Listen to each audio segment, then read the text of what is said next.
الزمالك وبيراميدز خلاص اتفقوا على صفقة ناصر ماهر، وناصر ماهر إلى صفوف نادي بيراميدز في ميركاتو الشتاء، صفقة بيع نهائي.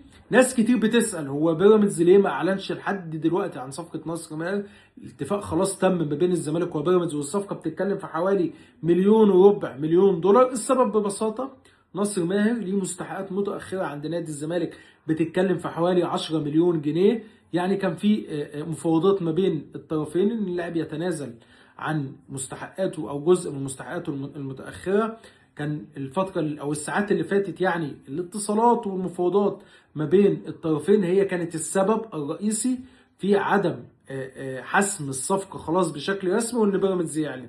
لكن عدم اعلان بيراميدز لا، مفيش اي خلاف ما بين الزمالك وبيراميدز، مفيش اي خلاف على الامور الماليه ما بين الناديين او حتى الامور الماليه ما بين النصر ماهر وبيراميدز. كلها خلصانه وكلها تم الاتفاق عليها. ناصر ماهر يخلص مستحقاته المتاخره والموضوع ده يخلص ما بينه وما بين نادي الزمالك.